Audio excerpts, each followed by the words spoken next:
today's episode of Rich and Wibo present the Local Artist Show. Today's guest is a musician, music writer, podcast producer, and live events producer.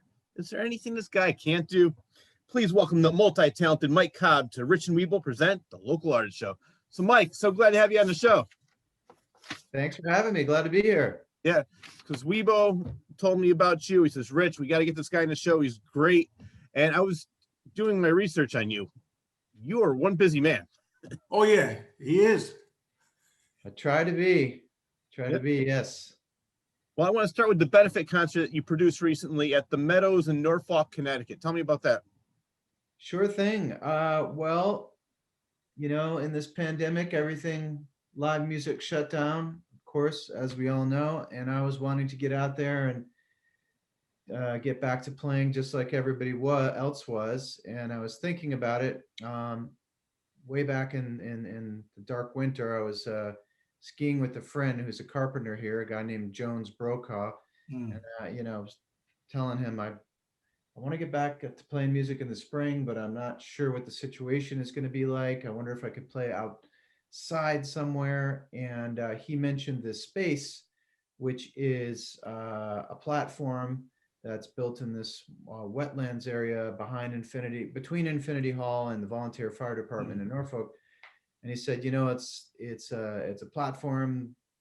Nobody really uses it, but it's connected to a boardwalk and people can walk through the swamp and look at the swamp. It would be the perfect stage. And so he kind of planted that seed in my brain. I thought, that is a really good idea. So I started asking around town. I reached out to our local selectman, Matt Riska, and he liked the idea. And then I started thinking, you know, maybe we can do this for a reason. Playing music, having fun, that's a good reason. But I also thought, like, what does our community need? And I thought about my daughter's local school and the Botel school, and they were trying to raise funds for a school trip. And I just kind of put two and two together, and I'm pretty good at organizing people and events, and you know, just started chipping away at it probably way back in February, and then it all came to a head. What was that? May 15th. And yeah, it was a great event. Yeah, I didn't get a chance to go, but I did see a clip of it on Facebook. And from what I saw drums, I saw bagpipes. You had a very eclectic group of people playing on stage for you. Yeah. With you. Yeah, that's right. You know, I was thinking also about what can we do to bring the community to get together? Who are the musicians in the community? I knew a few musicians, a few people, but there were other people I didn't know. So I just started asking around, and, you know, it's a small town, and people said, well, you should talk to so-and-so. And pretty soon I had a list. And, you know, at one point I was thinking, should I ask people from other towns? Because I know musicians from other towns. But then I really started thinking I wanted to keep it hyper local, like just Norfolk. And I think that was a good thing. But you know, there's some musicians from other towns. You mentioned before we started rolling here. I'm blanking on his name because I'm tired. But the bagpiper from Torrington, Ken Storrs, yeah, who works with Andrew Thompson, who has a studio here in town. And Andrew's like a multi-instrumentalist, plays piano, marimba, xylophone, percussion. And Wow. yeah, it was really cool. And I just started, you know, looking at people's profiles on social media, and I didn't even know, for example, and actually I had driven by it many times on 272. He's got a sign out there. It says Pipeman Studios. And I always thought, what is that? Is that like a wood shop or something? I never put two and two together in my mind that it would be a music studio. Duh. And it's a great studio. He's a great guy. I've been there since to rehearse, and hopefully going to do some recording with him. So it's just, it was a how do you call that? Not quite serendipity. It wasn't random, but bringing together these different elements of the community for a reason. Have fun, bring people together, make music, raise money for good cause. It was pretty cool. And yeah, so good stuff. Well, I love the fact too, is because as we're recording this, the pandemic is still going on, but people are feeling a lot more comfortable being in crowded places. There's a lot more shows, a lot more clubs opening up to bands. So it's great that you were able to do this and get a pretty decent sized crowd, or people are feeling comfortable instead of just doing the Zoom thing and streaming a show. You're able to get people together where you can enjoy the music the way it's supposed to be enjoyed live. Yeah, that was great. And my mom pointed out to me that it's usually the 5 Mile road race, which is sort of the first event that brings people together, which just happened last weekend. But I unintentionally, just the way the dates happened, she was like, you really had the first event to bring people together. So not that I care, it's not about my ego, but there was this feeling like everybody coming out of the woodwork, and people were really happy to see live music. And my only complaint was when I was initially planning the event and talking to Matt Riska, the town selectman, I was thinking, that's a great spot because it'll be socially distant and really safe. And it was, but it was very socially distant. No. When I was down there on the platform, the people up who were sitting on the wall in downtown Norfolk, they looked about that big, so it was a little too far. I felt like it was kind of hard to connect. So since the event finished, a lot of people have been talking, and they're really happy about it and saying maybe we could do it again. But if I were to do it again, I would either invite people down into the meadow, because you can come down on the boardwalk, and I'd want it to be a little bit closer is what I'm saying. Yeah. Because I was shouting up to people in the microphone, can you hear us? And I would see people way up there. Give you the thumb up. Very, very socially distant. So Sending smoke signals. Yeah, I know. right. Let's talk about you, because you've been performing since 1990. Yeah. And what Yeah. you play guitar, sing? Yeah, I play guitar, sing. I'm a passionate songwriter. That's kind of my thing. I love to write original music. I like all kinds of music, so I'm inspired by everything. So I play a little bit of everything, but generally rock and roll. But everything that goes into rock and roll, which is country, blues, jazz, folk. I like reggae. I like world music. I like classical. I like everything. If it's good and it has good groove and it has soul, I like it. I don't care about the genre or even the country or the language. I speak Spanish, so I sing in Spanish sometimes. Oh, it's good. It's good. Yeah, my wife is from Spain, and I lived in Spain for 5 years, so that opens up a whole world of stuff. And I play bass, I play harmonica, I play ukulele, a little banjo, and I like to put it all in the mix. And for years I've been thinking what to call it, and I was thinking, kind of do Americana, which is all of those things, but it's eclectic. So I started calling it Eclecticana. I like it. That's your genre of music, eclecticana. Yeah, but even that doesn't quite do it justice, because I like reggae, I like rap, I like yeah, and sometimes it confuses people. Like, what are you? What is your sound? What are you? What? Because people like, it can be confusing. People like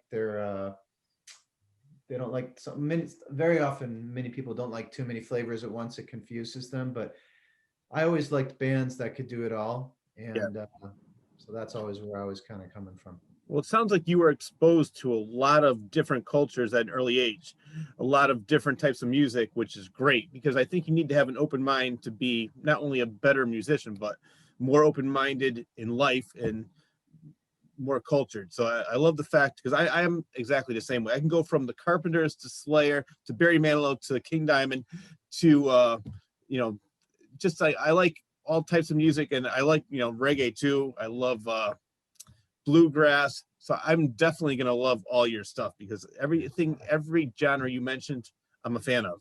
I can't think of really anything that I'm not a fan of. It just depends on what kind of mood I'm in at the time. Yeah, exactly. And if you look at rock and roll, which is what I was lucky. I was raised by, my parents are really cool people, and they raised me on great music. I still have all their original vinyl records, and Wow. yeah.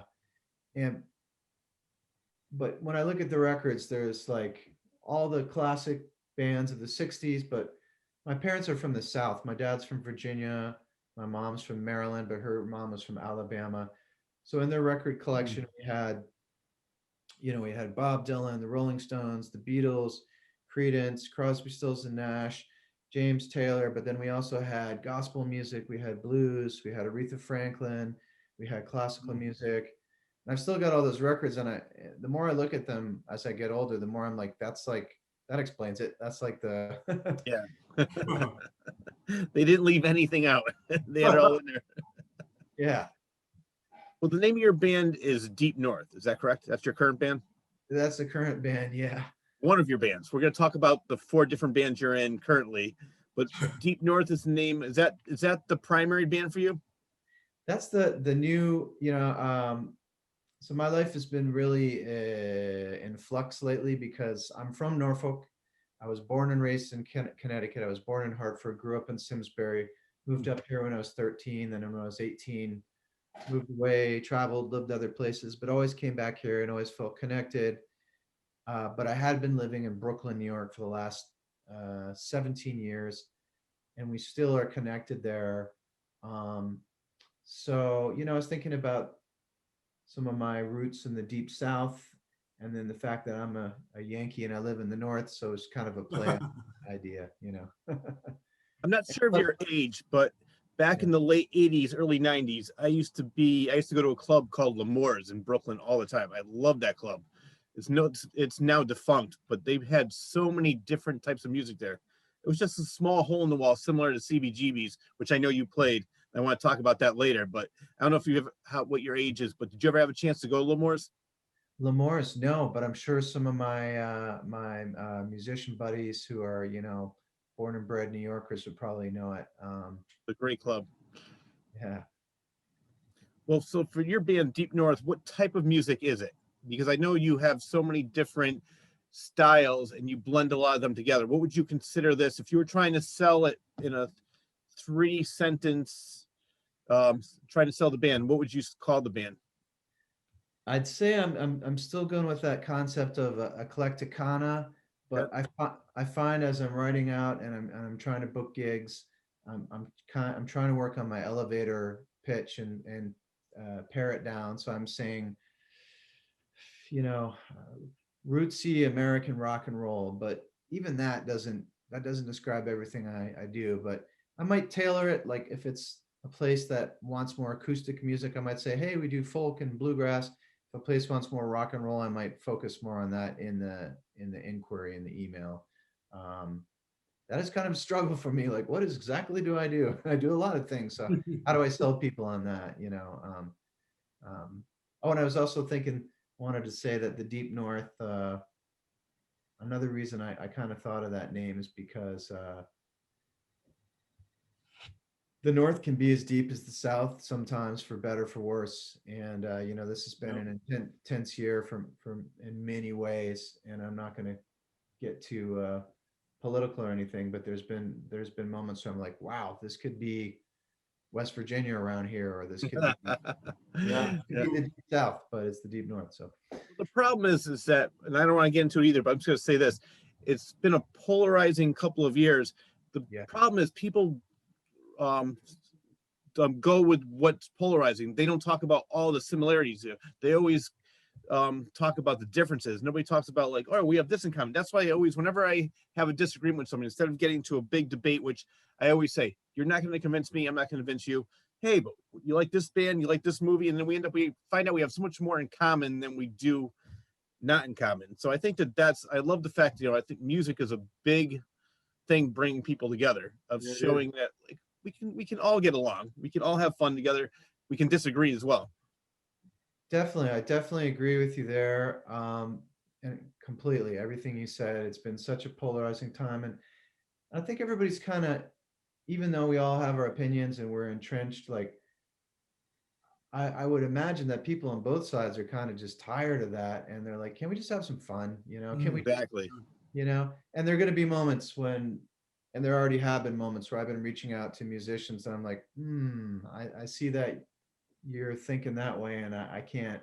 So it is important too, like that's the tricky part, how do we balance, how do we hold that thing of, can we just all get along and have fun? And then sometimes when you get into it, there's just some things I'm like, I can't get down with you, man. You know, Well, and oh yeah, no, I agree with you with that too, because I'm the same way, and that's where I just say, you know what, let's discuss something else right now instead of really going back and forth, because it's just in the long run it's going to be useless. We're going to walk away mad at each other, and it's just there's not going to be anything that was resolved. But yeah, back to I do you. Oh, what was that? I do think we have to look for the common ground, even if it's as mundane as talking about the weather or how your Yeah. kid's doing or your dog is so cute or whatever. Because I know there's people around here who think very differently than me. Oh yeah, And what are you going to do? You can't, it's some, you can't force anyone to think the way you do. So music can be a common ground that way. I was playing in a band in New York. It's my buddy's band, and it's a very similar idea. He's it's got a funny name. The band's called the Boot Heel Boss Gobblers. That has a whole that has a whole backstory to it. He's from a part of Missouri, southern Missouri, which has a part of the state that looks like the Boot Heel. And then he saw this. He was reading the local newspaper, and he saw there's this turkey hunting club called the Boot Heel Boss Gobblers, and it's a funny name. But also the concept of his group is, and it's not necessarily he didn't invent the idea, but he calls it hip neck music, which I is like kind it. of what Willie Nelson was doing in the 70s. And the idea is that create a type of music that hippies and rednecks can listen to and get along. And that's, that's the idea behind that band. That's my buddy's band. That's funny, because Yeah. I think I'm not really. I think out of all the genres of music, country is my least favorite, but Willie Nelson, Johnny Cash, and some of the other ones, I love them. Willie Nelson, I think what just makes me like him even more is his personality, because he's just so welcoming to everybody and everything. He just likes to have fun, and it goes through into his music. So I like when he's playing, you can tell he's just having a great time, and I'm having a great time just watching him having fun. So I think that his personality wins me over and makes me like his music even more. Exactly. Who could not like? Well, I mean, maybe you don't. Some people might not love country music or his music, but as a guy, he's so nice. And Yeah. and I saw him interviewed on some show, and they're like, he was campaigning for what was his name, Jared Beto in Texas or something like that. And somebody was asking him, "Are you worried you're going to polarize your fans?" And he's like, "No, I'm not worried." He's like, "It's a free country. People can believe what they want. I'm going to do what I want. That's America." And he was just so cool about it. And yeah, I like Willie's spirit and his attitude, and Willie made a reggae record too, So No, I didn't know about that. I gotta yeah, check that out. to me You know that what? shows that I also have this idea. So many people and countries and musics of the world, if you could say that, plural, music, different types of music are a lot more connected than people think they are. Even just in musical terms, there's this, I don't know if you guys play music at all, but or familiar, but describing the way to lay out the changes of a chord progression, you say it's 1 4 5. Anyway, music from American country music does that. Reggae music does that. Tex-Mex music does that. If you put some minor chords in it, then it's can be Cuban or Latin American music. So all of those sound, I really like exploring that idea. Like, hey, it's G, C, and D for a country song, for a rock song, for a reggae song. And if you make it minor, it's G, C, and D minor for like a Cuban son type style music. So to me, that just shows like, there's so much you can do with music and get really complicated, but simple rootsy music is what I'm all about. And the connection between different countries and styles and sounds as an idea I really like. So I don't play an instrument, but back in the late 80s, early 90s, I was a singer in some bands. And what I liked about that time period, and you started playing in 1990, so you probably remember this, it seems like there was a lot more venues that were open to original music. Now, all the clubs want people to get drunk and hear music they're familiar with. They're like, "Oh, how many covers do you play?" It seems like that's more of a complaint I get from bands now than when I was in bands back in the late 80s, because in the area that I was in, there was the Anthrax in Norwalk, the Brick and Wood New Haven, Sports Palace in New Britain, and several other clubs. And I remember playing all of them, and they embraced it. They loved it. We always had people there. It didn't matter if they knew the band or not. I would go to all these shows not knowing who was going to play. It's like, oh, there's going to be 5 or 6 bands.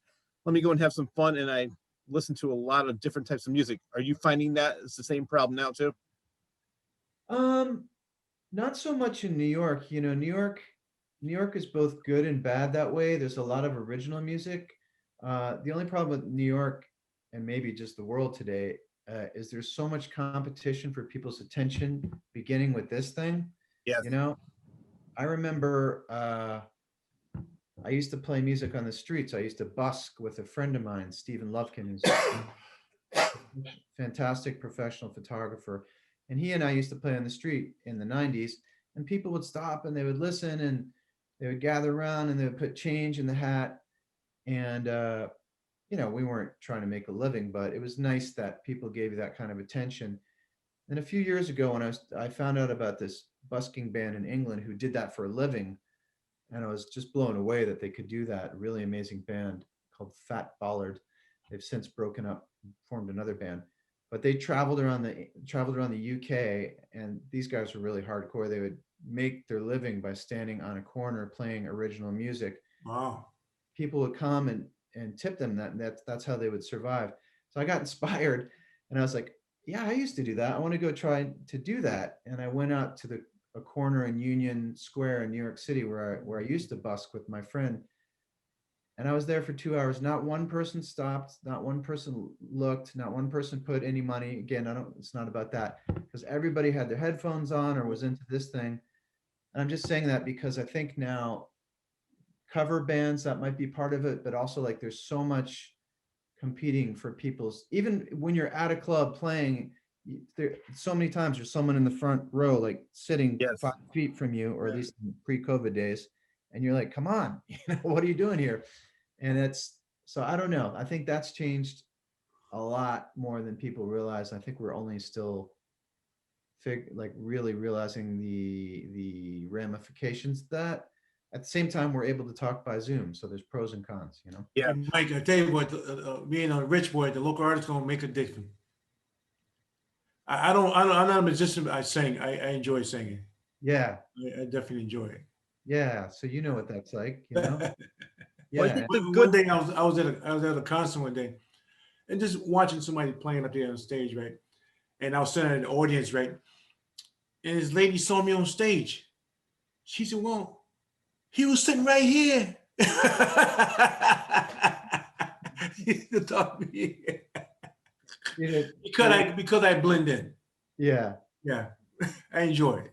I yeah, think the one important difference is back when you started off in the 90s, there wasn't social media and there wasn't streaming, and you had to go to every club. You had to play as much as you can, sell your demos, sell your albums if you had any out, then also try to get the attention of a record company. Now you can make an album that sounds just as professional, looks just as professional on your computer, and you won't make as much money probably because with iTunes you make a penny for every song, whatever it is, but a lot more people have a chance to hear your music. So there's good and bad. A lot of times what I do is I'll download something. I'm like, you know what, when they're in town, I want to go check them out, and then I'll support them and I'll buy something from them at their table. So I like to do that. I've seen a lot of different bands just because going through and say, if you like this, you might like this, which I used to do back in the late 80s, go to record stores and do the same thing. I love just sitting there for a whole Saturday afternoon, talking to different people. Oh, you like this album? Try this band. And unfortunately, a lot of kids are missing out on that. But I think that now as a musician, you probably get heard in a lot bigger, you have a bigger audience, but money-wise, it's going to be a lot tougher to pay the bills. yeah. And I don't know, it's weird. It's just you're right. But at the same time, it's kind of like photos. Like when you take a photo on your camera, you end up taking like 100 photos of the same thing, and after a while, you get all this data, and that's what's out online too. So yeah, you have more tools, you can get out there more, but you're also surrounded by. So it's kind of the age-old problem. Like, how do you stand out? How do you get recognized? How do you, distinguish yourself? And then does it even really matter? I don't know, but there are more tools for you to do stuff on your own. You don't necessarily have to go to a fancy schmancy studio anymore to make something that sounds good. Yeah. But then you're like one of millions online. And I don't know, I'm I'm 51, so some of it I understand, and some of it I'm like, I don't know how this works anymore. And you need like a social media, what do they call them, influencer or something to Yeah, get And noticed. Mike, the local artist show will make a big difference.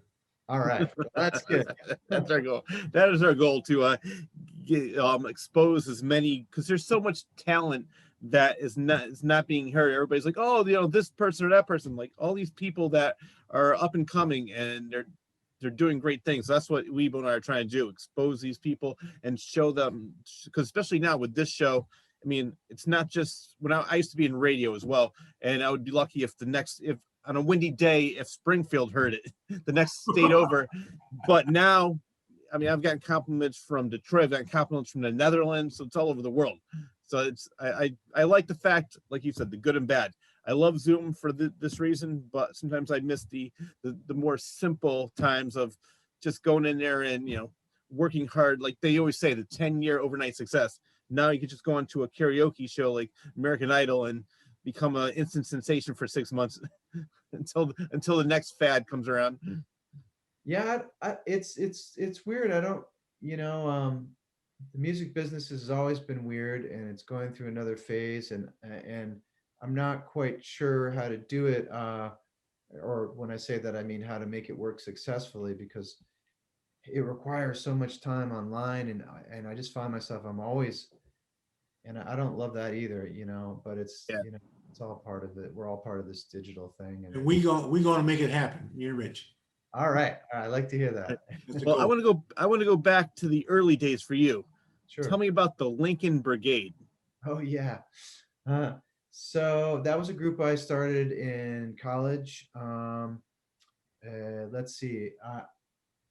As I said before, I grew up listening to lots of great music thanks to my parents, and then Connecticut radio. Grew up, was it WCCC, WPLR, some of the smaller radio stations coming out of Hartford, which I now realize is University of Hartford Radio, which I think has really good programming. Independent radio, mainstream radio. So definitely a lot of music growing up, and I always wanted to play music, but I never really had lessons or access to it. So I used to spend years and years playing air guitar. Like really, I spent years trying to be. I was really into Jimi Hendrix, so I was like playing Jimi. But the funny thing is, when I finally picked up a guitar, I got really good in 2 years. I had started a band. In 3 years, I got a record contract. Well, the band did, and it was just kind of right time, right place. And we got a record contract. It was crazy, with Island Records, Oh, okay. They who, had some big bands in them. They're like, was it Yeah. U2? Was one of the bands? I'm trying to think. I was reading. Was it Bob Marley? It started with Bob Marley. Yeah. The founder, Chris Blackwell, Mm. an English guy, had spent time in the Caribbean, and you know, he didn't. Bob Marley was already great, but he's the guy who brought Bob Marley to the rest of the world, you could say, and blew him up. And anyway, yeah, some big bands. And so I was working in radio too. I worked in college radio. So I got this band together. Let's see, I'll back up. So it started off. I met, like you would in a college band. I met different people in different classes. I heard this one guy singing at an open mic. Thought he was great, singer songwriter. Then I had these two friends from other classes, and I was like, let's all get together. And we did. And we were like, wow, this sounds pretty good. And again, I'd only been playing guitar for 2 years.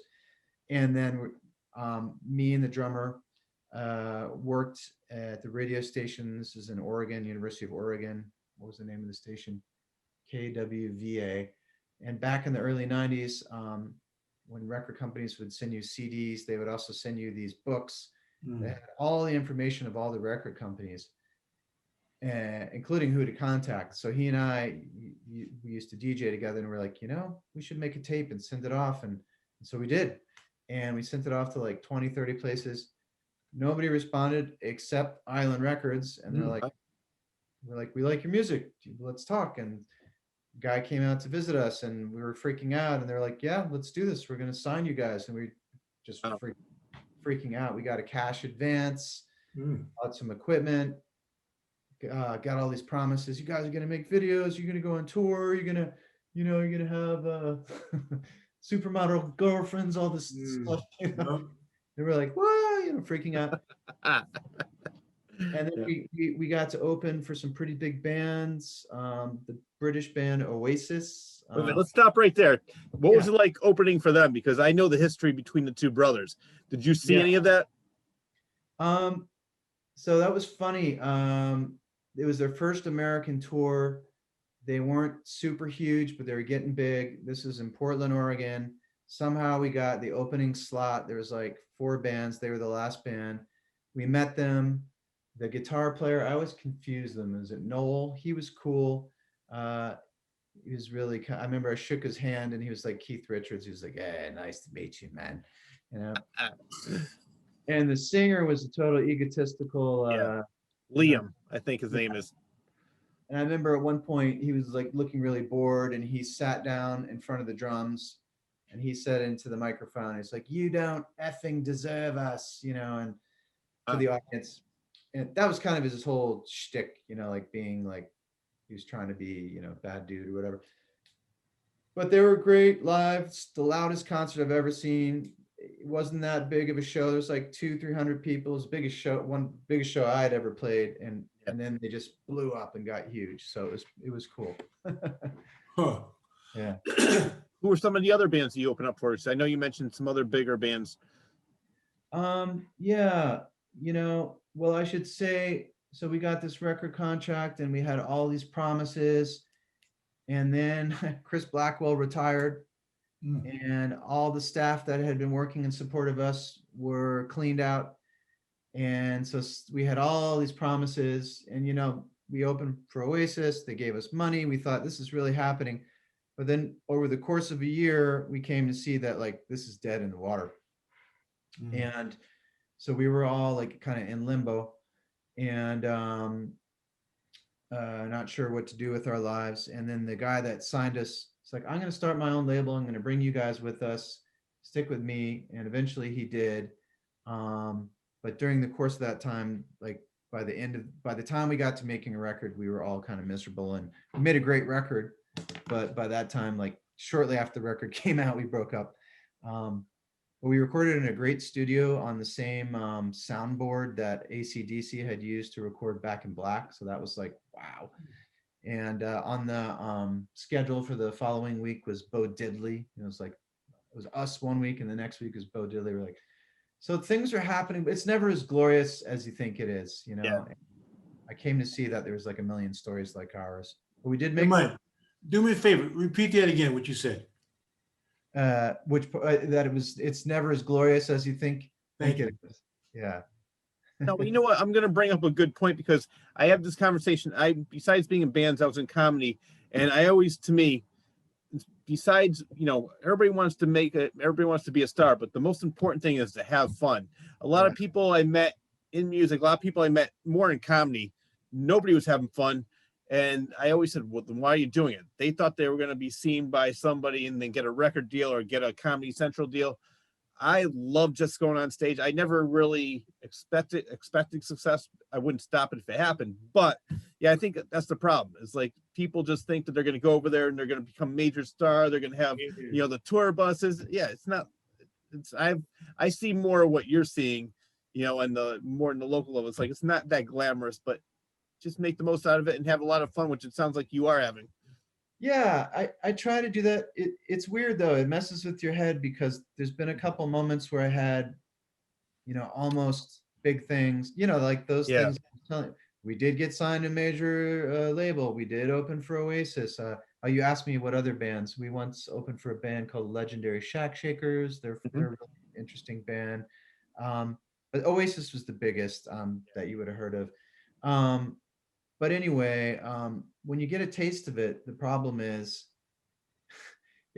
that stays in your mind. And I always had like the dream. I was sold on the dream, the myth of, of everything you're talking about.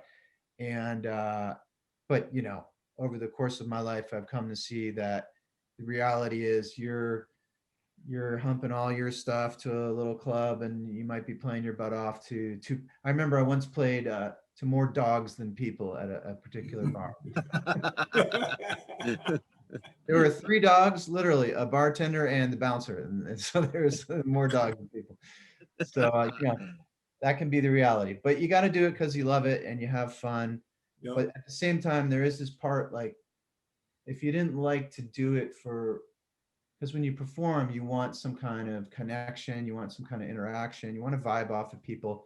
If you didn't, you would probably just stay. And there are some brilliant musicians who are real introverts and don't like to perform.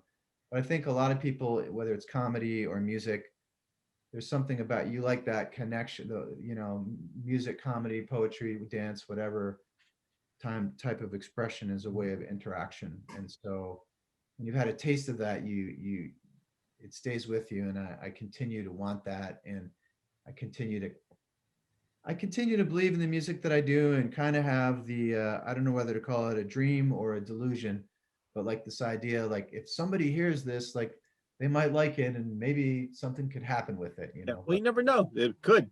It's just that I think a lot more people expect it and they're not even having fun. They're too worried, concentrating on being so perfect, so on spot, that they're not even enjoying the moment, and then it's over. And I mean, a lot of times I'm enjoying more the band that maybe is not technically the best, but they're just having fun. And it's sort of like the Willie Nelson. When I was talking about that, it's like when people are up on stage just jamming and dancing around, smiling. And you brought up a great point, because my girlfriend's an introvert and I'm more of an extrovert. And so lately there's been a lot of clubs with bands in there, and I love to get up and dance. I grab the tambourine and dance around, and she's like, Rich, they're going to be so mad. They're going to hate it. And I said, no, I'm telling you, I was on the other side. I know how much what you just said. You get the vibe and you feed off their energy.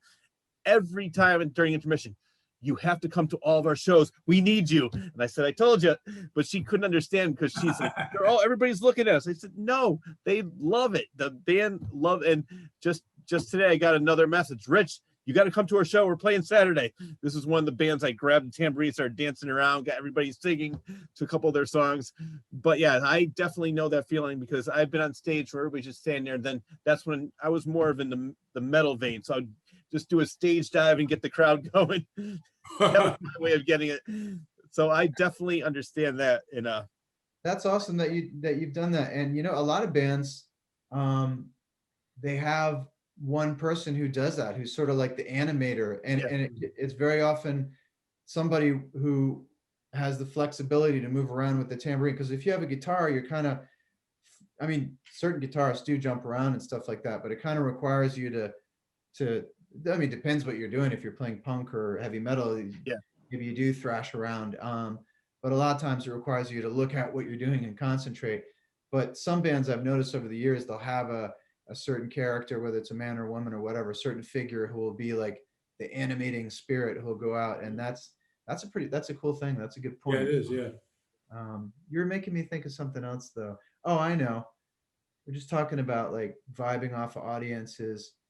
Another thing, I lived in Spain for 5 years. I used to be an English teacher, and my wife is from Spain, and I had a band over there, and we once played this big, I can't remember how we got it, but this big festival, and there was at least 5,000 people there, maybe more like 8. And I just noticed that like we were so nervous but super excited. And somewhere I've got a video of it. But it was this feeling, you can have that nervous feeling in a club in front of 20 people. Sometimes that's scarier, but this feeling of like, there's no turning back. Like we have to go out there and we have to do this. And we just went out and we just gave it our all. And we just killed it, and the reaction back from the audience was great. And that is such a rush and such a thrill that it's that just stays with you. And I think that's part of why I keep doing it.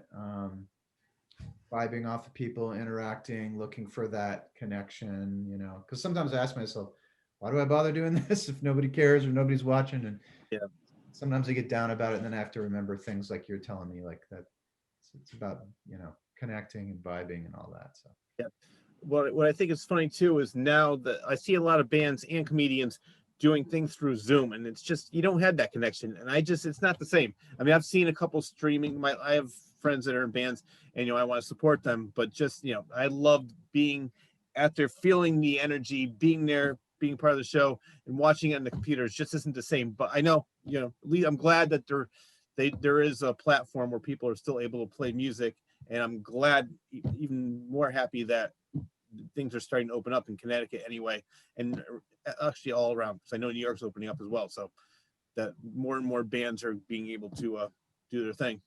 Yeah, totally. I think that's one of the many things that's been super hard about this moment, right? This pandemic is like, I saw some shows like that too. I was getting groceries or something and driving back, listening to the radio, and there's a great radio station up here. You might be able to get it in Torrington. You guys are in Torrington, right? Yeah. Yep. It's called 98.1 WKZE. It's an independent radio station. They play really great music, all types of different music. But anyway, the DJ was like, I've got 2 tickets to see this live stream show. Call in tonight and you'll win free tickets. And so I called and I got them. And that rarely happens. And I was super psyched. And this is, at the height of the pandemic. And I saw the show. It was this great artist. Oh, what's her name? I'm blanking on. She's from Nashville. I'll remember it later. And she gave a great show. You put on a great show, and she had a band, but it was weird. It was all streamed, and that whole like live thing was missing. It was squeezed out of it, and it was both great to see like a live band playing, and just weird also. Like you can't. So much of it is like being there and feeling the sound waves and the people around you, and when that's taken out, you realize what a weird year this was, and what a difficult moment, and yet I feel lucky and grateful too. So. Now, do you have something to back up? Are you a full-time musician? No. It's I like to say that I have a very successful wife. That always helps. Yeah. No, I don't know how anybody makes a living off of music anymore. We're talking about before all these tools that you have, but how do you?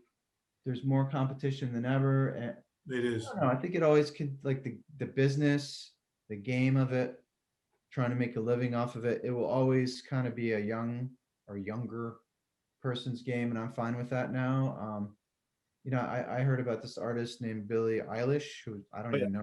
I don't even really know her music, but she's like, when she started, she was 17. People probably know the story, and then she had no record company. And she did all her promo online, and she got huge. And it's like knowing how to work those tools in that system. And I think the youth is probably a lot better at it than I am. Well, I first heard of her last year when she won all her Grammys. I know she has a documentary out now, so I know a lot about her life story, and it's very, very impressive. Yeah. But also, I bring this up with so many musicians, and it's just that you can't have bands like the Beatles that progress from Love, Love Me Do all the way to Sgt. Pepper's, because now people will say, oh, they sold out. They're nothing like they used to be. And they're going to they'll be dropped by their record label, instead of like slowly maturing, slowly changing their music and coming out with some great songs, which aren't the same what they did in 66. I'm just using the Beatles as an example, but it seems like a lot of people, it's an ADD nation now. More people are like, oh, all right, I'm bored with that. Give me something new. And that's the big problem, where bands you won't see last for 20 years anymore, like they did, like Rolling Stones, the Beatles, et cetera, et cetera. Yeah, I totally agree. Although when you go back and you look at those things and you think about the people who had long, successful careers, you realize that they really are like one in a million. They really are rare. But I think it's even rarer now. And I like to read anything and everything I can get my hands on about music. And I've read many interviews where whether it's with Paul McCartney or somebody will say that, if I were starting out today, I wouldn't have had the career that I had when I started out in today's world, I guess is the point. But I don't know. Some people do it. So I just don't know how it all works, but I'm trying really hard to book stuff, and I'm always pushing to, take things to the next level and just enjoy myself, have fun, make music, play with people, connect, get out there. I'm not expecting to get rich or make any money, but just to try and, keep things fun, and but also to try. I'm always looking for better shows and better treatment and better venues and better, if possible, better money. That helps retain better. That helps keep musicians. You know, if you have to drive an hour here, an hour there, it costs money for gas and time, and Yeah. so The local artists gonna make it happen. yeah. I appreciate Well, you brought up Bob Dylan before, and I think it's funny because I would love to see somebody like Bob Dylan today, being an unknown, go on a show like The Voice or American Idol. He would be turned away so quickly, just like even Neil Young. They're like, oh yeah, why don't you come back when you get some talent? There's no way that those two would pass any audition in that show, and they're legends. So that's why I think that, you know, music's very fickle, but the fact that, yeah, times have definitely changed, and people just want not even perfection. That's a different. I'm looking for a different term, but they just want a certain sound, and if it doesn't match like the look and the sound, right, you're no good. Yeah, I think my daughter again, I like all types of music, and my daughter, she has a good instinct for. She's about to turn 12, and we tried to get her playing different instruments, and she never really took to like piano. And then eventually we asked her like, well, what would you like to do if you played an instrument? She was like, drums. Yeah. And so she started taking drums, and she's getting good at it. And maybe because of that, because she appreciates beats. Yeah. She likes jazz, and she likes hip hop, you know, which has a lot about beats. And I liked hip hop too ever since I was a kid. I like everything, but listening to some of that classic stuff, that's almost where I hear like the new Dylans, like who's Yeah. putting together really interesting wordplay and interesting stories, but all kinds of genres. It is amazing to me. You know, my wife is from Spain. We usually go back once a year to visit her family. We couldn't this year, but when I do go outside the U.S. and then I come back, I think about like what are some of the best things about America, and what are some of the things that are unique about America. And one of the things, like, and I've heard people say this too, like one of the greatest things that we produce, one of our greatest cultural exports is music. You know, there's such a, you know, rich history, blues, jazz, you know, hip hop. Some of those things are uniquely American. Jazz is an American art form. And you know, there's connections to other countries, but that is really cool about America. There's a great spirit here, and people are always trying new stuff, and they do in other countries too. But when I travel and I come back, I'm like, that's part of, to me, what makes America great. Oh, yeah. Well, a lot of people, even with movies and music, they say from other countries, you didn't make it until you made it in America. I hear that all the time. And it's funny because I watch a lot of documentaries on music, and I see a lot of metal bands or even hair bands that will go over to Europe because they're not popular here, but then in Europe, they love them. So it's funny that every place has their own little niche. And right now, it seems like that type of music, they're very much more embraced than they are over here. But the music from the late 80s, early 90s. It's true. It's funny. The things that people like. It's also funny because I'll hear songs on the radio over there in Spain or other countries in English that are really big, and I've never heard them before. And people say, "You don't know this song?" And I'll say, "No." And it's by some Scottish singer or something, and it's big only over there. Or like you're saying, like an American band who never really took off in the States, but for some reason had big success over there, more success over there, and they almost have to come back to the States through the back door. And it's just weird the way those things work, and it's interesting. And then before, when I was saying, you know, America, that's one of the things that makes America great. It is also interesting if and when you get to travel, or even if you can't travel, just to read and listen. Like actually, every country in the world is doing something interesting. All peoples of the world have their way of expressing themselves, and there's really interesting hard psychedelic rock from Iran in the 1970s. I have discovered, you know, there's actually somebody showed me this really cool thing. I think it's called radio.com, and it's got like 6 O's. I think that's what it is. And it's a map of the world, and you can click on any country. You can hover over any city in any country, and you can hear the radio stations, what's playing there now. And then there's another one. It's more historical. It lets you listen to recordings all the way from present date, going back to the beginning of recording. So you can hear ancient, you can hear, records that were popular in India in 1920. It's really wild. So technology. Yeah, no, I love that. I got to check that out. I'm glad you told me about that. And hopefully our listeners check it out as well. And I mentioned earlier that you have several bands. Another band that you have is the Crevulators. Yeah. Where did that name originate from? Well, I think I made it up, but I'm not totally sure because one of the things, I don't know about you, but this kind of goes back to the deep north. Like I found that when people are, and by the way, are there words that we can't say that I shouldn't say? Say whatever you want. Including swear words? Yes, you can say whatever you want. So when people are shooting the shit, just kind of talking BS, I've found in rural northwestern Connecticut, a lot of times they like to talk about how to get from here to there, what highway to take, what route, you got to take Route 8 down to 84 to 684. And as a kid, that always cracked me up because I don't know, I was always aware of accents, maybe because my parents are from the South, and there is a Connecticut accent. It's kind of almost like Chicago in a little way. And anyway, I would hear people talking about that, and then also talking a lot about cars and car parts. And so I was thinking that kind of way that people talk to each other when they're not really, it's just a way to talk to each other without talking about anything specific. So like talking about auto parts, like, oh, the crevulator's broken and, you got to connect it to the whatever.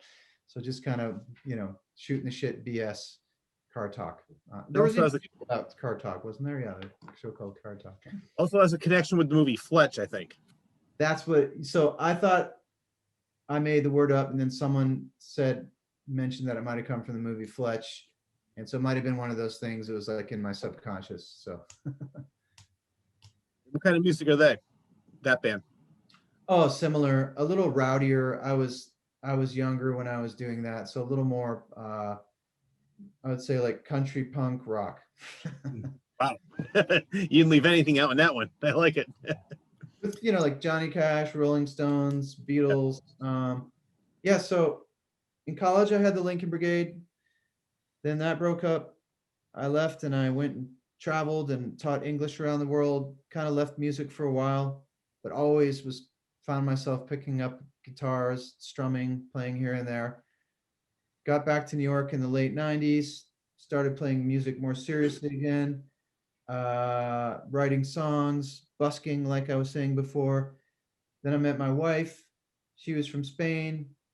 She had to go back to Spain. I went with her, and I had already lived in Spain before I met her, actually. But the second time we went back together, and then I was like, I need to start my own damn band. So I started a band there called The Cutters, which is a reference to, if you ever seen that movie, Breaking Away. Oh, years ago. Yeah. Is that the one with the bicycles? Exactly. Yeah. It's just a bunch of kind of like towny kids who are stuck in a small town, and they call themselves the Cutters for some reason. Oh, because they're stone cutters. Okay. The sons of quarrymen, and they wanted to get out. For some reason, we were talking about movies, these bandmates and I had that group that was starting to have some success. Then I got a job offer back in the States, came back, and the Cutters was sort of the same thing, and came back to the States, started the Crevulators, and just got in with some really great musicians. It was a trio at first: bass, drums, guitar. Then we added a horn section. Somehow I met a amazing trumpet player, good friend of mine named Jameson Sevitz, who later went on to play shows like The Tonight Show with Jay Leno, and then a sax player. So we had like a powerful horn section.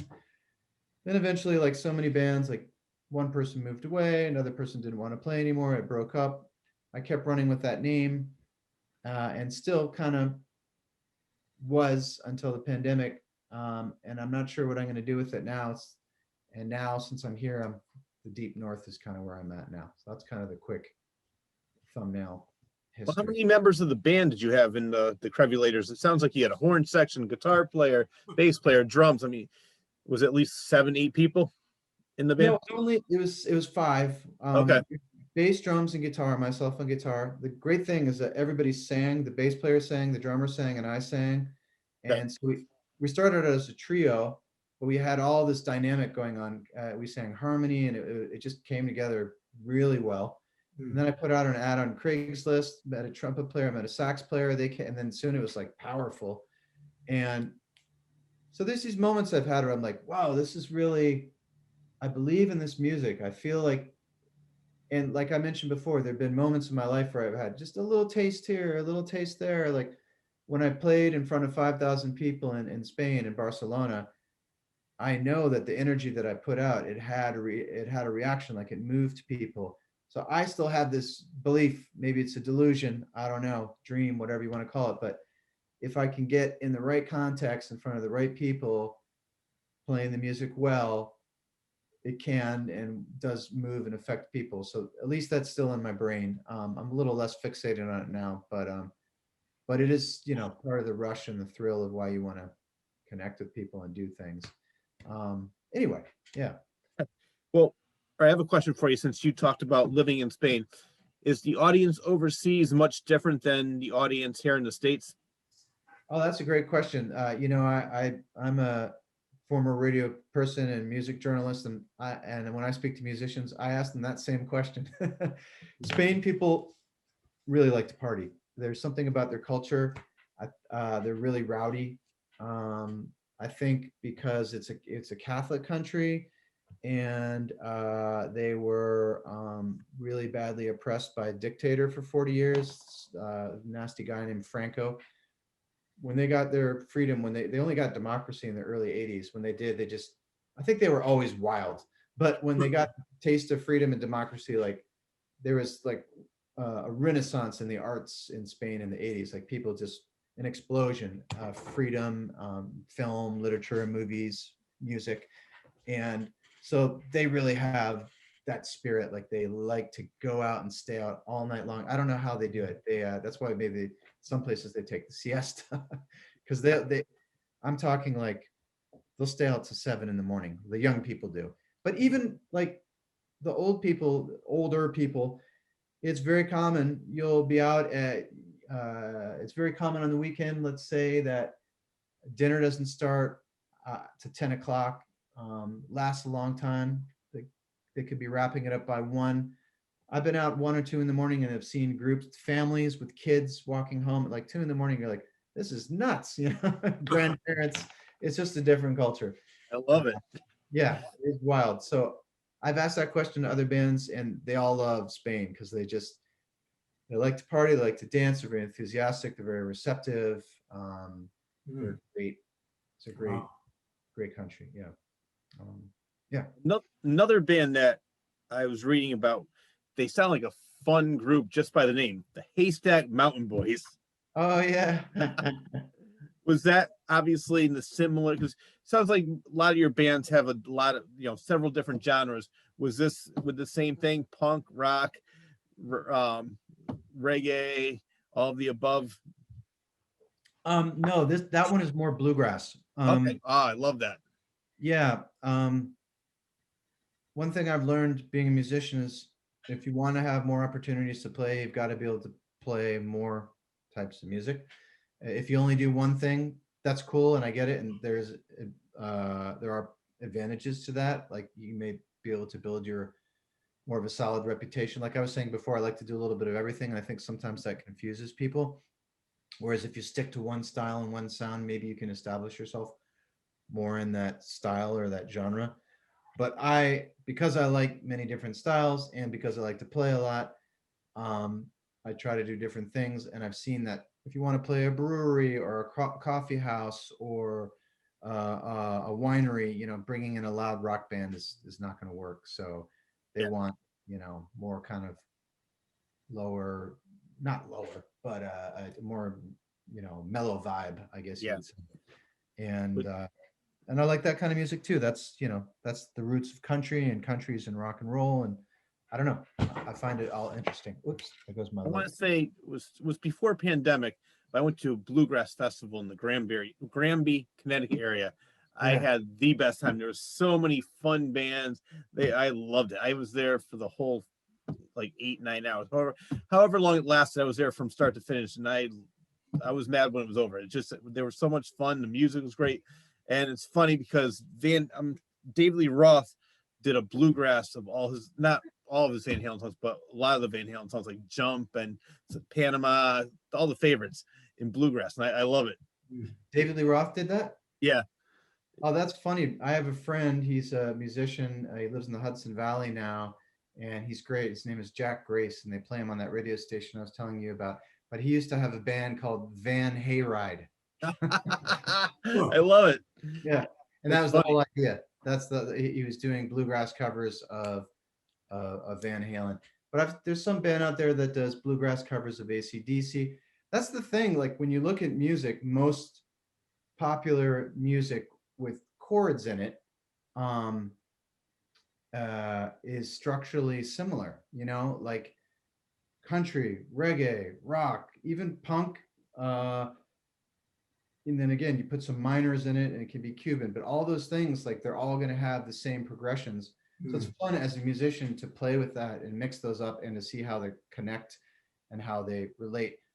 Certain types of music like pop or hip hop or I don't even know what some of the new music today to call it. They're experimenting and messing more with sounds in different ways, which is interesting too.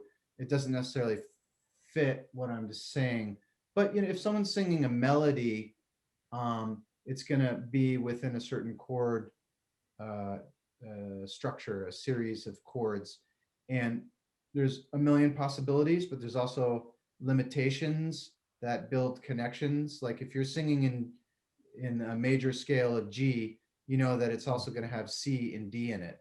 And again, so that's country, rock, blues, reggae, so many things. So that's, to me, that's cool to realize and to explore. Yeah. Several years ago, I saw them live. I saw them online. That's where I became interested.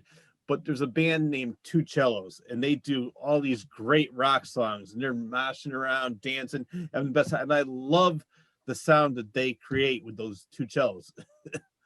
Yeah, that's the thing. There's so many. Sometimes I grew up on all this classic rock radio, and I do love it. But sometimes I turn on the radio and I'm like, it's the exact same thing they were playing when I was 7 years old, and that's fine. And I still like all that music, but it is also really cool and interesting to know that there's new stuff happening like that. What you're saying kind of reminds me, there's this, I don't know if they're brother and sister or they're cousins, or maybe they're just friends, but there's this group called, what are they called? Gabriela y Rodrigo, I think. And they're from Mexico, and they play Spanish guitar, but they do like Metallica songs and heavy metal songs, but they do it like flamenco, and it's just incredible. And it totally works. So you hear that connection too, because a lot of the heavy metal guys, I learned they actually admired the classic Spanish classical guitar and flamenco players for their speed and their fluidity. That's the thing. The more you learn about music and the world, like at least for me personally, I see more. Yes, there are differences and all that, but there's also so many connections, and I'm all about that. I like that. I think it's interesting. Well, if you listen to rock, you can see where it was inspired by blues, and just it trickles downward. All these different bands are inspiring each other. Also, yeah, I noticed a lot of that myself too. When people think, oh no, rock's different from metal, then metal's different from blues. Well, if you look at it in the way you're talking about, there are a lot more similarities than you actually think just from the surface. If you look deeper into it, the things are borrowed from other genres and they just make it their own. Absolutely, yeah. Like when I had that band, the Crevulators. Well, it's not in the past. I still do the Crevulators, but when it started out, like rockabilly was part of the sounds, Yeah.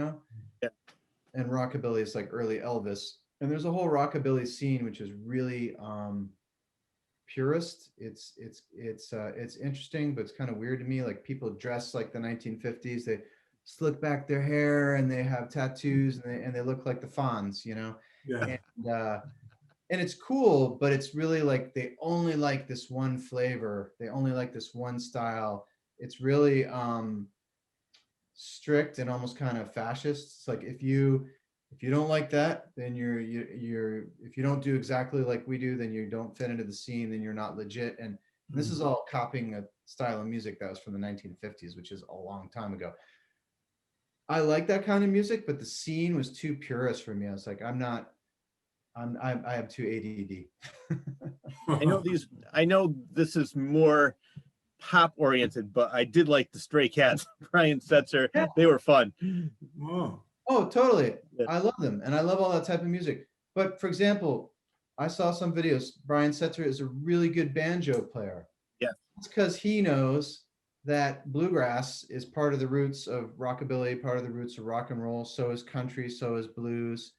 Like the real players, the real musicians, the people who are not just in it for the scene. I mean, some of the real players are in it for the scene as well as the music, but I find like the deep cats, they know the roots of music and they see the connection of it. They know about jazz, they know about blues, and all of those things cross over and blend in American music. And to me, that's what's really interesting about American music, not the purity of it. And there's value to that. There is, but even like if like rockabilly has got so much in it. It's got country, bluegrass, blues, western swing, jazz, all of that stuff is in there. So that kind of purist attitude for me, I could never put up with it too much. Exactly. You have to have an open mind, and you can't just like one thing or live a certain way. Just, yeah, I agree with you in that. What was there was another. Oh, you know what I like is when they blend music too. Sometimes I saw the Beatles with not the Beatles. It was like a Beatles tribute band with an orchestra. I've seen Styx with an orchestra, but I think my all-time favorite where blended perfectly was Yngwie Malmsteen. He was a metal guitar player, and he did it and it's so seamless. Like the way his guitar solos flow, it's just perfect with the orchestra. So I love seeing things like that when the different genres get together and just make some great music. I mean, Metallica did it too, but I think Yngwie was probably the best that I've seen. So I just wrote an article about a guy, what's his name? Greg Lewis. He's a fantastic Hammond organ player. And I write about jazz for a magazine called the New York City Jazz Record. And he's like the first guy to play the music of Thelonious Monk, who's a very complex, like ahead of his time, composed jazz musician. And he's one of the first, this guy who I interviewed, Greg Lewis, is one of the first guys to take his music, which had been done on piano, and to do it on organ. They're both keyboards and related, but they're different instruments.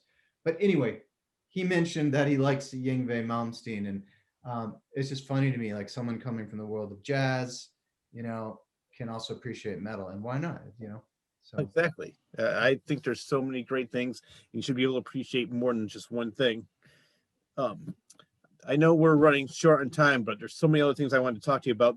So you mentioned a little bit about it. Besides music, you're also a music writer. Where can people find your work? Sure. I write for a magazine called the New York City Jazz Record, which is pretty much the magazine about jazz in New York. And it's funny because I'm not a jazz scholar. I don't play jazz. I haven't studied it. I don't know music the way that jazz musicians do, but I do play guitar, and there is jazz guitar, and that's how I started writing for that magazine. I reached out to them and I said, I'm a writer and I write about music, mostly rock and roll and folk and other types of music, but I know you have some jazz guitar players on your list, and I play guitar, and I know how to speak guitar. I know how to communicate with other guitar players. And so I started like that. And then little by little, I've interviewed all kinds of musicians, violinists, this guy, organ player, drummers. It's really interesting. That's a whole other world.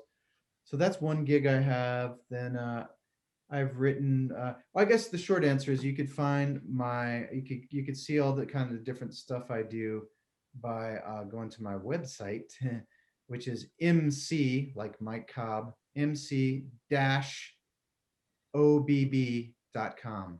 Get it? Yes, I like it. That has a little bit of everything that I do: Yeah. writing, photography, music, podcasting, and other stuff. So that's like a good hub. Yeah. That's what I mentioned. There's one musician when I looked deeper and I realized how talented he actually was, and I was so surprised. Herbie Hancock. Mm. I Oh, did yeah. not realize how talented he was. I mean, I knew the pop songs that he did. Then I saw him on some show. I said, "Wow, this guy can really play." I was really Yeah, impressed with him. Is a legend, and he goes back to he played with Miles Davis and Yeah. all kinds of people. He's awesome. And he did the Ghostbusters theme song, didn't he? No, Yeah. he did. No, that was I forgot who that was, but it wasn't him. But I know who you're talking about. But he's done soundtracks, movie scores, everything. Yeah. Yeah. I love all types. The main thing for me is if I can feel it, but even music, there's some music out there. It's like my daughter listens to a lot of stuff that I wouldn't normally listen to, but she has a very open mind. So it's I mean, she likes jazz and hip hop, which I like, and she likes pop and some rock and roll. But it's interesting to see how younger kids, younger generations discover music. Like we were talking about that before. I grew up with records and tapes and the radio.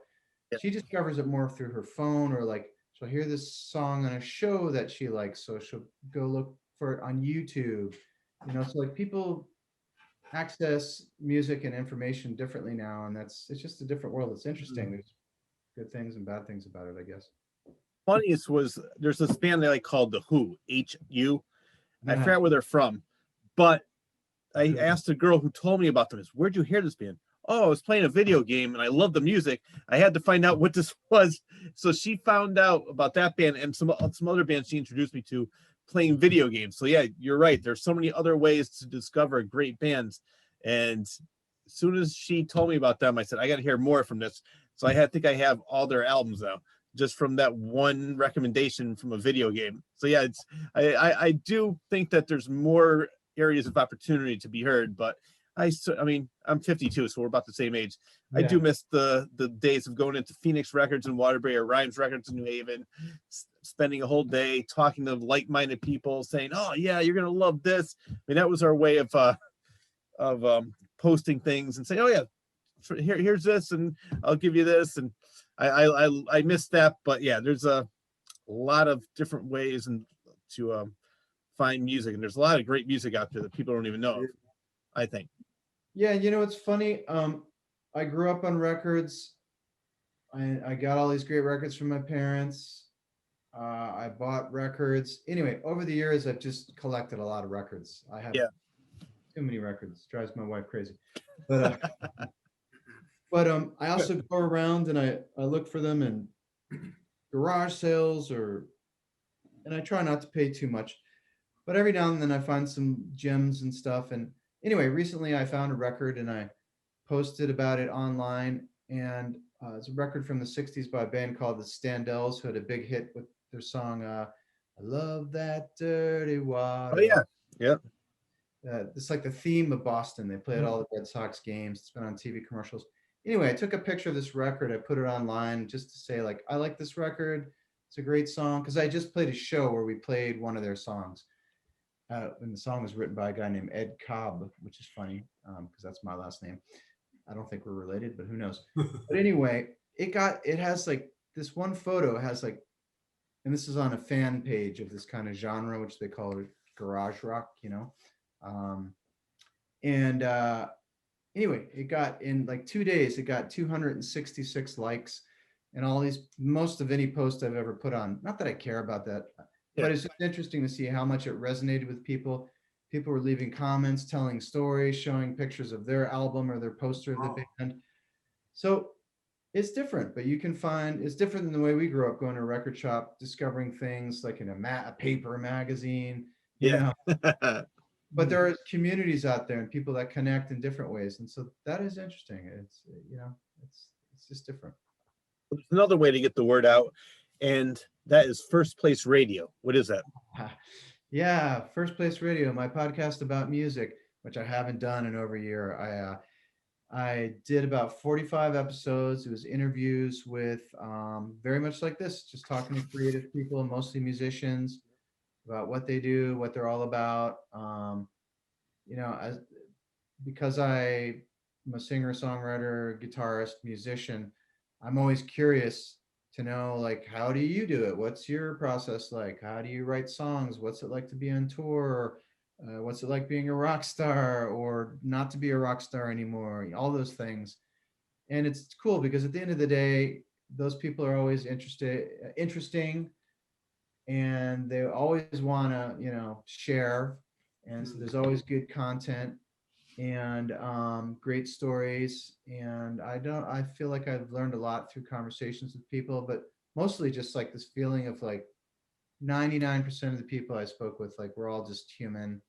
We all, there's so much that we have in common. And, you think of certain people as like rock stars or famous or whatever, and then you talk to them, and most of the time, there are some people that are really high on themselves, high and mighty on themselves, whatever. Yeah. But most people are just people, and that's nice to know too. Like, we're all human. So that goes back to what we were talking about earlier in the interview. I said there's so much polarization going on, but if you find the common ground where a lot of it is music, movies, you'll find out that there's a lot more in common than there are differences. And I love that. Yeah, I think that's the direction to go for. There's always going to be disagreements. People are always gonna, the problem is when they're so deep that you find yourself like, wow, like I really can't talk to you, knowing that that's what you believe. Yeah, but, no, I think, from the way you're saying this, you and I are on the same page. So yeah. Without even getting into it, we got into it because I do know what you're saying. And there's times where I said, I just have to walk away. I can't even, there's no way that you actually believe that. So that's funny. Yeah. And I found that sometimes too, I've found things about people, like sometimes it's not even necessary. Like there's people that, and just like you were saying, like, how can you say this when you don't act that way? It's inconsistent with the way you are. Oh yeah. But then if you start talking about politics, people get angry, digging their heels, and it becomes a very like, you can't tell me or whatever. And it's not even about, sometimes it's not even about the issue. It's more like about the person's ego. And then it's also about my ego. So over the years, I've learned to be like, okay, you believe what you want to believe. And I've been more about trying to find ways to connect, because I think we got to get back to that in this country. Like, That's right. whether it's just talking about your dog is so cute, or look at the weather, or how about that sports team, or did you see that show, or that whatever, or music, like the things that, I think Dan Rather wrote a book called The Things That Unite Us. I haven't read it, but I saw he did it was a podcast. I read, I bought it. It was an hour podcast, and he was talking about that book. Yeah, and it's great. I didn't read the book either, but his talk was great, and he read from the book, and it's but it's funny because you do exactly what I do. Like, well, if that's what you believe, have a good day. And that makes them even more mad, because basically you're saying, if you're that stupid, then I don't even want anything to do with you. But I say it in a nice way, like, well, if that's what you believe, and that sort of shuts them up. Yeah. It's strange how it's happened in this country and the world. I see it happening all around the world. So I think we got to, those small conversations can actually be really important, like, and a lot of it's just people feeling, well, I want to say people feeling heard, but some people you don't want to hear what they have to say. Well, but the problem is that it was always bubbling underneath the surface. Yeah. Then they were given a platform where they were proud to display it. Before, they would hide it because they didn't think anybody thought like them, and they were more embarrassed. Now they go on social media, they see 100 other people who think and talk like them, like, hey, I'm not the only one, and that gives them, that empowers them, unfortunately. So I think that's a lot of social media sort of gives them more power to be the keyboard warrior, when, as you said, walking down the street, hey, how's it going, Rich? Like, you're the same guy they called me all these other names on social media, but it's sad. Yeah, I can tell you that in this community in Norfolk, You know, this year was a very polarized year, but there's been some really nice events and things that help bring people together. And I do feel good that this concert that we did was a way to do that, because I know some of the people involved had very different opinions about stuff, but we all came together to do something, to try something good for our town. Oh, good. And, you know, that was a nice feeling, and I think we can do that to a certain degree. You know, there's room for that to happen, and I think we should try as much as possible. Of course, like we were saying before, it gets tough when things get heated or ugly, but what, you know, the ways that we can think of where we can find common ground and come together, those are important things to try to build, I think. Well, I agree with you 1,000%. And it's a perfect segue because you were talking about the last show and the venue that you put together. What are some of the favorite venues that you performed at? Because you performed all over in Spain, the US. Oh, yeah, you know, you mentioned CBGB's before. I did play there. That was Yeah. a legendary shithole. Yeah, I love it. Similar to the Anthrax in Norwalk. I'm not sure if you were ever at that one. It was originally in Stamford. Two brothers owned it, and I used to go there every weekend, but it was basically a cellar. But they had so many great bands come through there, just like CBGB's. Yeah. So many, yeah. Something about those places, right? I have a friend, he's from Connecticut, actually. He's a great artist named Anthony Zito, and he's a musician too. And he used to do a lot with CBs, and we were talking about that. And actually, I read this book this year. It was really good. It was called How, I highly recommend it to everyone. I think you all find it interesting. It's called How Music Works. It's by David Byrne of the Talking Heads. Oh. And it's the best. Such a great title because it's literally the title relates to everything. He's talking about how it works in terms of like the physics of the sound, why some music sounds better outdoors, why some music is made to be played in a symphony hall, why CBGBs. And he has this theory, which is really interesting, which is that it's the space around us that makes us create the music that we make. We tend to think like, oh, we make the music and we take it to the space. But his idea is like, it's the environment around us which shapes us and therefore the music. I think it's both. But anyway, he talks about CBs and why it was the perfect place, but also because it was a time in New York when rents were low. There were a lot of people who, were, creative, frustrated. They wanted to express themselves, and it just like all these things came together. And he describes why it was, how it. And he was like, at the time, it didn't seem like it was that special, but like all these famous bands came out of it, and that's interesting to think about too, because it relates to so many things. Can you afford to live in this place as a creative person?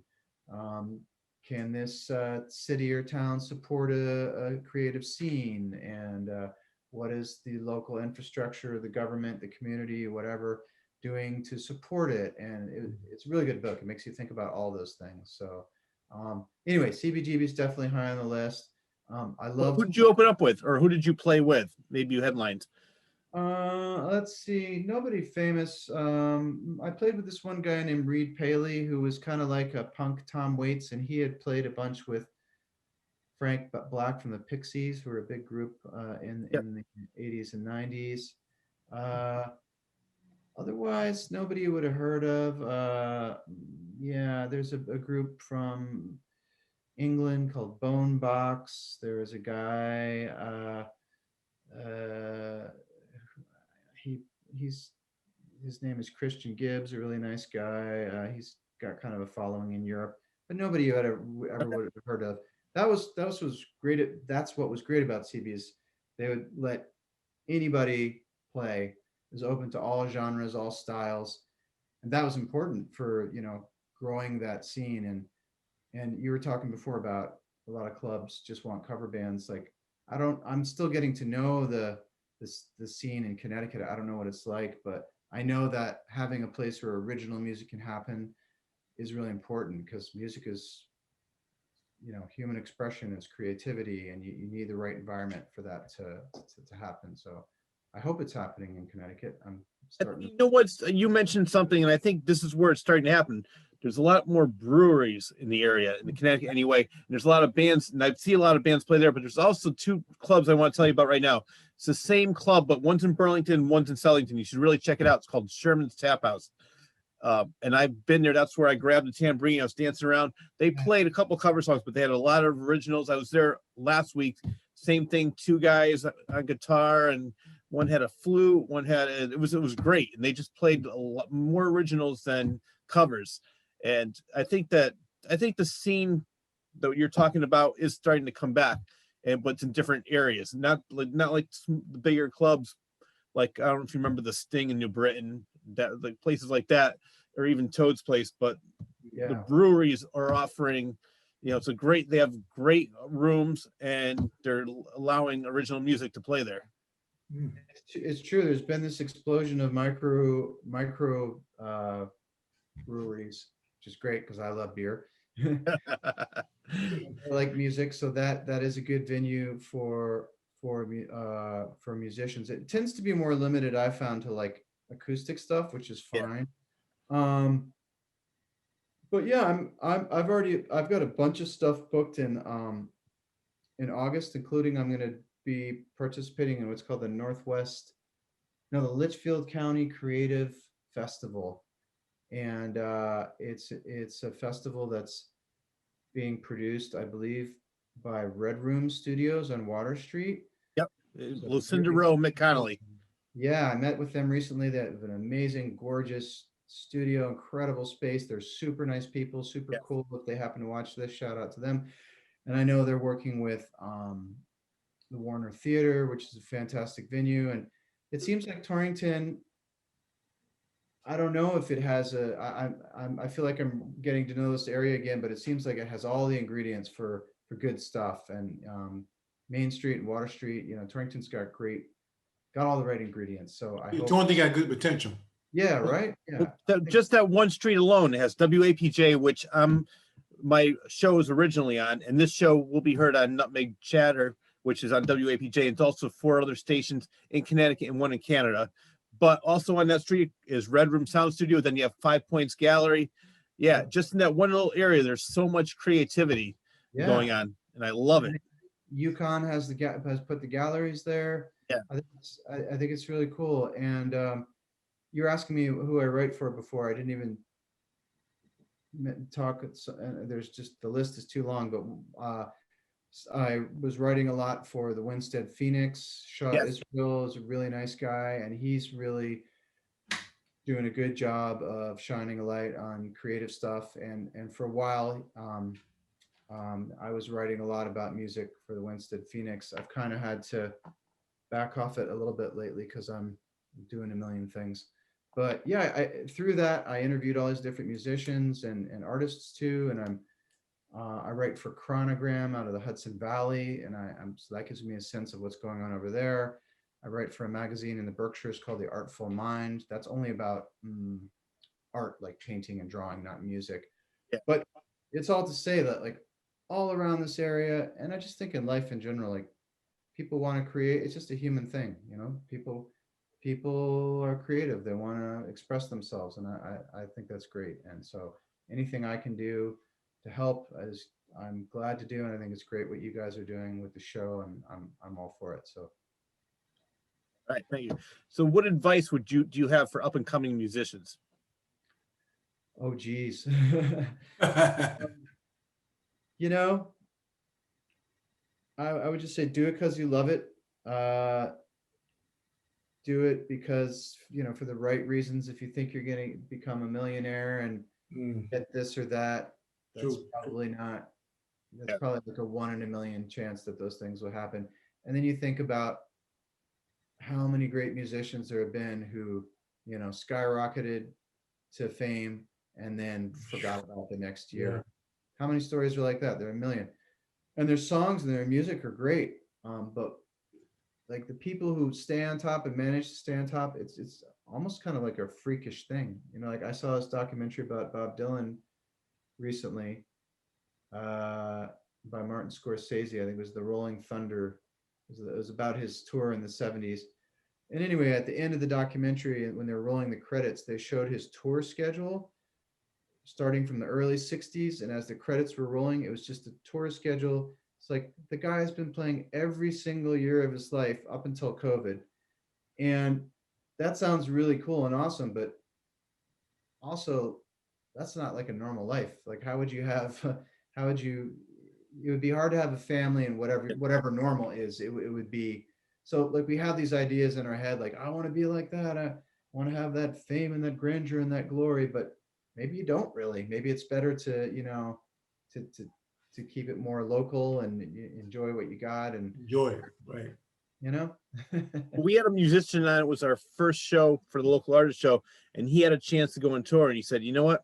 I'm so happy I didn't. I met my wife. I have kids, and I'm just happy with the life I have." He goes, "I still go and play some local clubs, but that wasn't the life for me."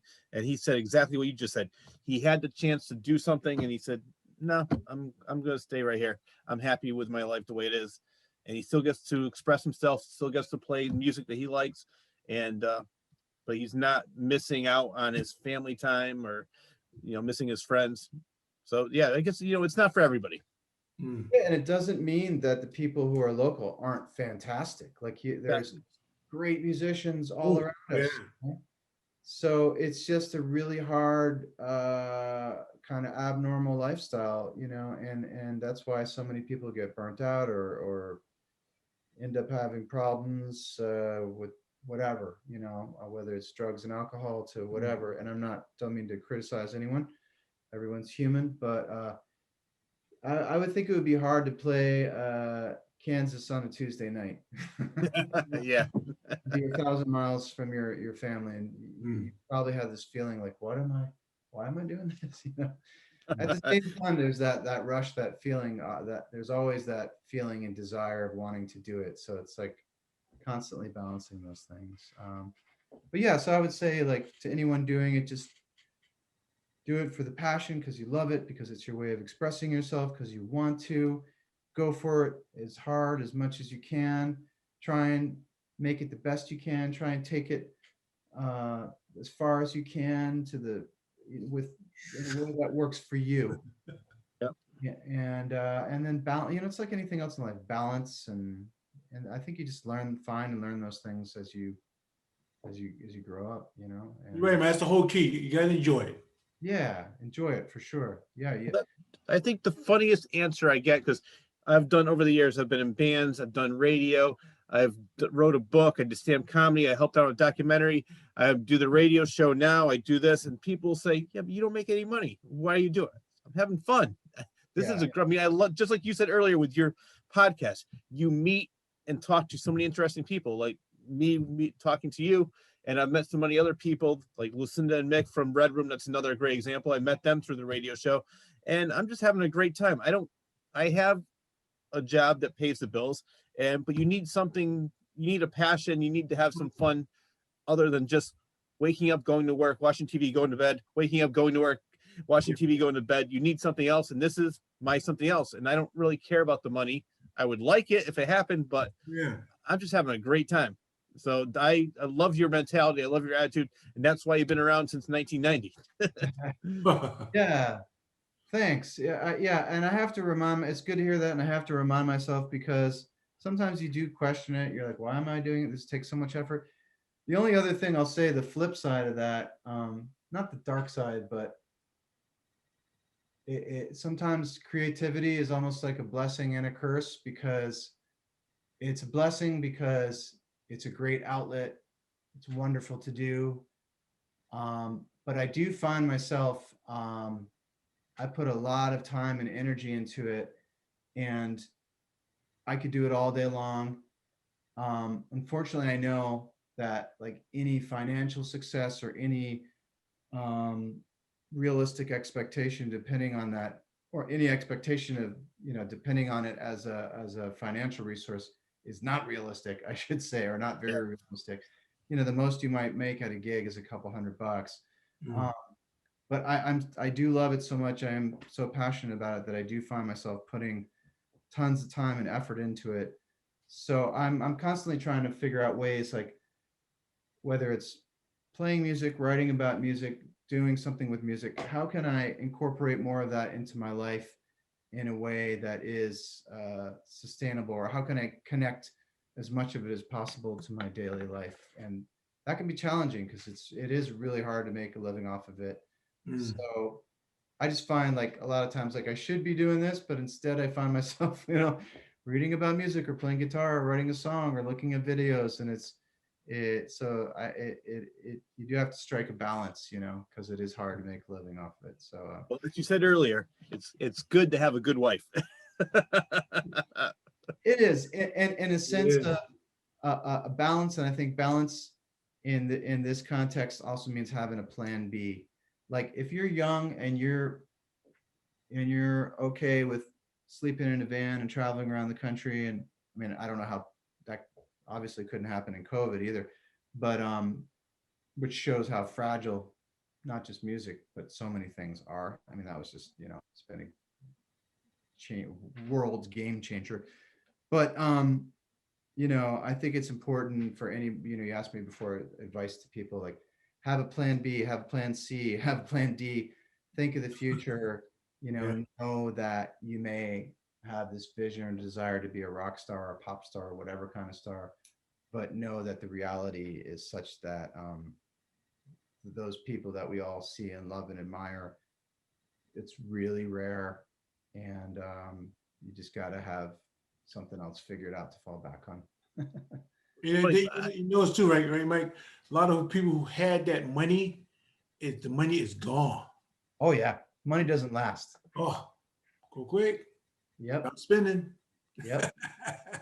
There's a Connecticut hardcore band named Hatebreed, and I used to be friends. Hatebreed, yeah, I used to be friends with the guitar player Sean Martin. I've known him for years, but he quit the bands. He couldn't take it over. I mean, they were playing with some major bands in that genre. So I mean, they were playing some major stages, festivals, and things like that. And I said, I mentioned Henry Rollins. He came out with a book called Get in the Van about his life on the road during Black Flag.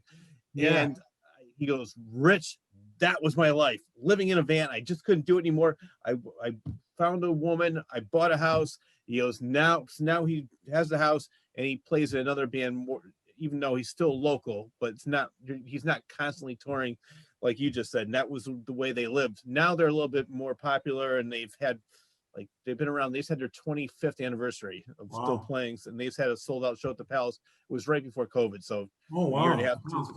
But when you said that, it reminded me of him, because he said that was the reason he quit. He goes, it was fun when I was younger. As I got older, I had different things I wanted, and I didn't want that anymore. And even though he was making a living doing that, and he was making a pretty good living, it just wasn't for him anymore, because he wasn't willing to sacrifice.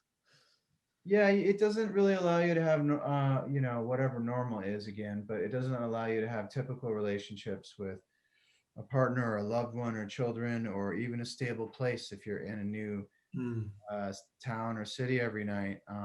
It is thrilling. It is a rush. I've had a taste of it. There's nothing quite like it. I can see how people get, addicted to it. Some cases people literally get addicted to stuff. But even if you weren't doing drugs or alcohol, like the thrill of the rush of that energy that you get from connecting with a big or even small, but like a vibrant audience, there's just something really special about it. And once you've had that, there was a Saturday Night Live episode, years ago. I think they had, was it Buzz Aldrich, one of the guys that walked? Astronaut. Yeah, one of the guys that walked to the moon, and it was all about how he couldn't adjust to normal life, because every time he'd go outside, he'd look up and see the moon. He was like, I walked on the effing moon, and like he'd be talking to girls. She'd be like, I had such a nice time, and he'd be looking up at the sky like, I walked on the, That is funny. I think that's kind of the feeling. Like if you had that experience, it kind of changes your brain chemistry or something, and it makes it hard, at least for me. But I do my best. I'm a good dad, and I'm a good husband, and I try to be a good person. How many kids you have? Just one. Oh, one. God bless you.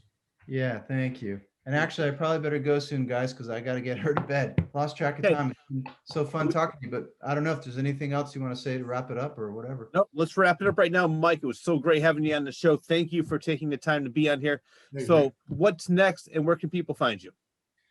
Yeah, so I guess the best place would be to check out my website, which is mc-obb.com, or look up Mike Cobb, Brooklyn musician, on YouTube. You can see live videos of me there, or SoundCloud. I'm tired. SoundCloud, MSC Junior, Michael Sherman Cobb Jr., and Bandcamp, The Deep North. And those are the places you can find me. Yeah.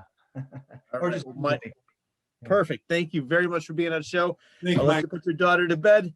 Until then, that wraps up the latest episode of Rich and Wibo Present the Local Artist Show. A big thank goes out to musician, writer, podcast producer, and live events producer, Mike Cobb. I would also like to thank you, the viewer, for tuning in. Enjoy your day, everyone.